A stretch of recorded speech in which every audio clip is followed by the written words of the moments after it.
In this section, we'll look a bit further at how pain and activity interact and learn what you can do to get back to moving, and then set some goals so you can track your progress with your healthcare team. It can be hard to think about getting more active when you're hurting, and we often avoid moving because it's painful. But moving less and less actually makes pain worse over time. And even if it seems impossible right now, you will be able to get healthier and get more active again as your system unlearns pain. So how does this relate to you? Do you find that you're afraid to move because it's painful and you worry about what's safe? Do you push yourself to do a lot and then have a flare-up and then get mad at yourself and want to give up? Do you find that you're doing less and less over time? Well, remember our complex brain map of pain? As we talked about, moving and sensing are a big part of that map. The brain connects information to and from the body, relating activity and movement. And when we move less and less, there's less healthy information going to the brain about our bodies. And as the brain learns pain, more and more activity becomes connected to that pain map. This is part of how the brain learns pain and how your system becomes better at creating pain. In the past, you could probably do big things like hiking and swimming, and little things like going to your grandkids' soccer game. And if you pushed really hard, like hiking for 8 hours or running a marathon, you might get some pain, and that would be a warning that you'd better pay attention and change what you're doing. If you kept going, you might injure yourself. Now, with persistent pain, the level at which you'd have injury is a little lower because you haven't been moving as much. Maybe you're a little deconditioned. But look at where that new pain level is. It's really low. So all those things that you would normally do are mobilizing the emergency response system and producing pain. When the brain becomes wired for pain, we can feel pain more easily, more readily. The pain map in the brain lights up when you do even the little things like grocery shopping, washing dishes, or getting dressed. But this is important. You're not even close to injuring yourself. So you're sore, but you're safe. So how do you get back to moving and rewire the brain away from pain? The secret is to start low and go slow. So let's think about building up activity. We'll use walking as an example. Maybe you tried walking before 20 minutes and this caused you to have a flare-up that lasted for a week. And 10 minutes could cause a flare-up as well. Well, what about 5 minutes? 5 minutes may seem small, but it's a great start. So let's start here. Now, this is important. You will have pain with this activity. But remember, while you're sore, this is gentle activity and you are safe. You walk 5 minutes, 2 times a day for a week. If you do have a flare-up, you don't back off, but you do learn from that experience. Did you push too hard, not sleep well, have a lot of stress? As you stay with 5 minutes, twice a day for a week, your system becomes a little more resilient. Your pain sensitivity gets a bit better, and you don't flare up as easily.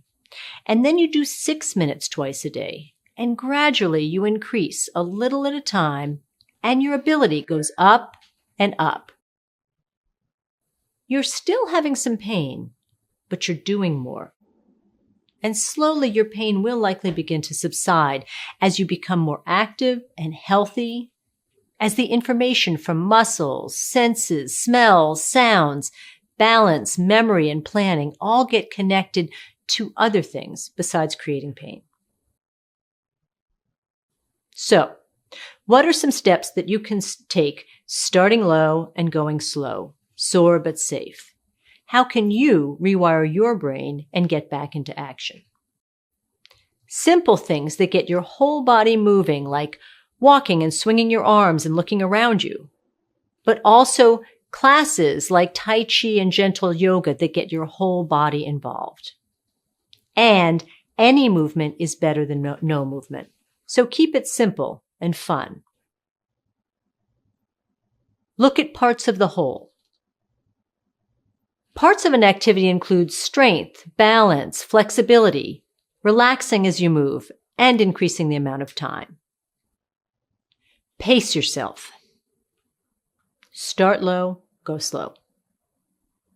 Get prepared.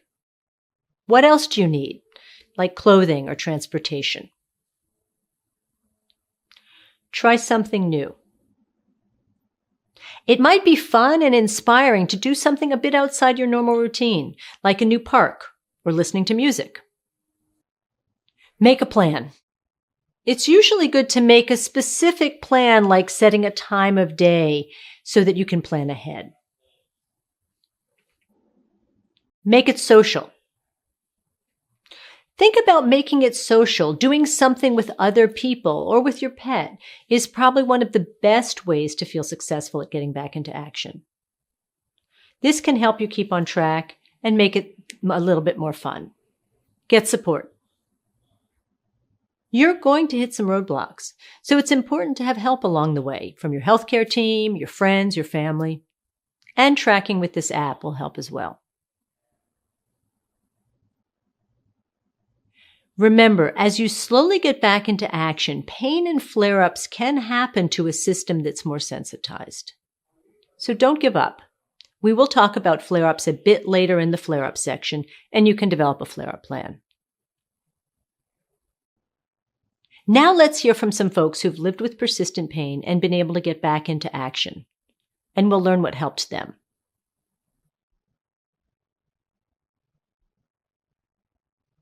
I was afraid that I was harming myself, but the underlying fear certainly it did keep me from doing certain things. The fear is still in the back of my head. Am I doing more damage to myself? But I would just continue to act and push through because you got to do what you got to do. You got to pay the bills and whatnot. And even if you just go to that wall and back again, it's okay. That's still more exercise than what you were before. It was for me. Activity improves your pain. It doesn't have to be lots of activity. It doesn't need to be heavy activity. It can be very gentle movement for just a few minutes a day, stretching. Any activity is better than no activity, we know. Because when you first get hurt and you can't do things the way you used to be able to do them, it messes with your head. You focus on, wow, I can't do that anymore. But you have to take your mind and your focus off of what you used to be able to do to what you're now able to do. So you have to start where you are, not where you used to be. I have people back in my life again. I enjoy waking up in the morning because I have something or someone to go to do. And I've never had that. I guess I've always had it, but I never realized I could do it for myself. I'm out of my house, reaching out to other people. I get to do things very differently. I get to do things in a better way, in a more positive way that I've never had the ability to do before. And then you get to look back and say, I did those things. I did cook dinner. I did help my husband. So we can all do things, but they have to be a little bit different. So we've talked about pain and activity, and we've heard from some folks like you. So let's review the things that we've discussed that can help activity and pain. Think about whole body movement. Think about parts of the whole. Pace yourself. Get prepared. Try something new. Make a plan, make it social, and get support. So now let's look at an example of a short-term goal. A short-term goal is something you could achieve in just 2 or 3 weeks. So think walk in the park rather than climb Mount Hood. For example, you may realize that walking longer distances would really help you.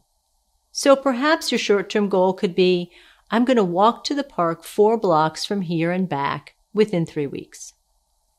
We're just using this as an example. You might start with a longer or shorter distance or a different activity. Then consider the steps that you might take to ensure that you're successful in meeting that goal.